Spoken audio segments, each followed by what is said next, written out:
Good morning, Standard 8. We are doing the Age of Guptas, and in Age of Guptas, so far we have completed many topics. This is the Gupta administration, and in Gupta administration, I completed monarchies. Okay, where I explained to you that they had monarchical form of government and the king was very powerful. Today in Gupta administration, we'll be doing about the Council of Ministers. We'll be doing about the Council of Ministers. Okay. The Gupta rulers had their councils and Kalidas was the renowned poet refers to the Mantri Parishad. He was the most important poet belonging to the Mantri Parishad. Okay, the prince, it consisted the prince. Now we have Mantri Parishad, who all comes under the Mantri Parishad. Prince, the high officials, and the feudatories. Okay, now again high officers, if we have to talk, the high officers were divided into two. One was Kumar Amatya, another was Sandhi Vigrahika. Kumar Amatya formed the civil cadre for recruiting high functionaries, and some of the Kumar Amatyas functioned in their own rights and maintained a regular office. Okay, this was the duty of the Kumar Amatyas. If we speak about Sandhi Vigrahika, the office of Sandhi Vigrahika first appeared under Samudragupta, and who held this title? Hari Sena held this title. The main duty of Sandhi Vigrahika was to deal with the feudatories.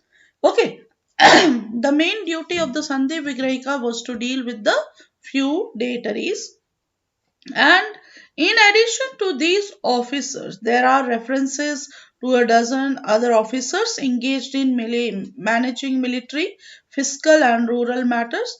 The growing importance of cavalry is supported by seals and inscriptions. Now, civil officers, if we have to speak about the civil officials like Amatyas and Kumar Amatyas, performed military functions or were promoted to rank of high military officials. So, this you studied about the two officers, Kumar Amatya and Sandhi Vigrahika. So, which were the two high officers? Kumar Amatya and Sandhi Vigrahika. And they had their own functions. So functions of Kumaramatya and Sandhi Vigrahika you study. The next topic you have provincial and local administration. Okay, provincial and local administration means the Gupta rulers evolved in the first systematic provincial and local administration. Okay, whose main duty was the collection of revenue and maintenance of law and order. The main duty. Understood here? Now, provincial administration.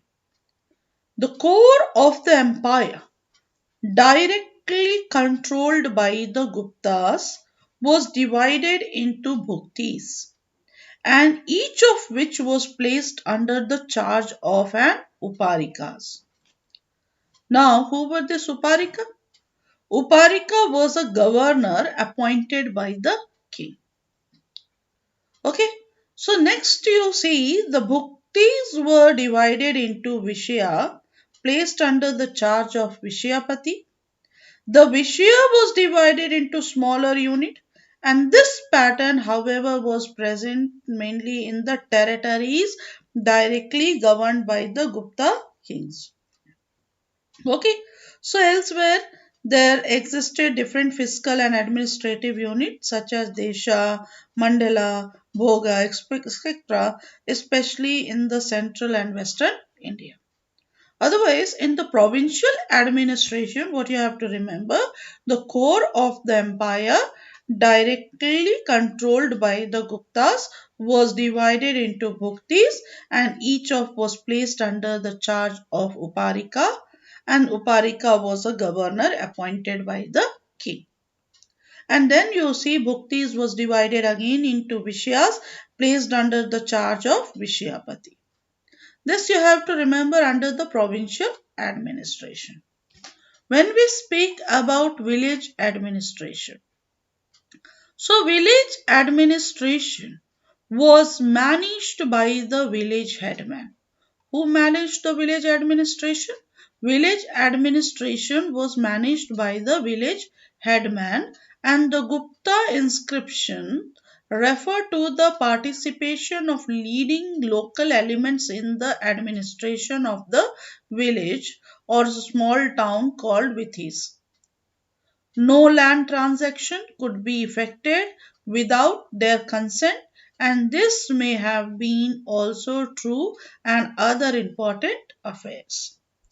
Thus, while villages in Mauryan times were managed from above, these of the Gupta's time seems to have been managed from the grassroots level. Okay. Now the next you have town administration. Okay, speaking about the town administration, there were various towns, and these towns were known as Janpadas, which issued their seals and coins. The towns issued their seals and coins. They were administered by a committee of five, and some towns were being administered by some kind of parishads. So here, the towns in the Gupta Empire were usually placed under an officer called Purupala. Purupala, he was looking after the town administration, and the leading local men were also associated with the work of administration of towns. So such people, okay, belong to the guilds of artisans and traders which flourished during the Gupta age. Okay, so the important towns, if you have to speak, Vaishali in Bihar was an important town where there were separated guilds of artisans and merchants. And this artisan group was known as Kulika and merchants were known as Shreshti. So in today's class, you studied about the two important high officers, Kumar Amatya and Sandhi Vigrahika.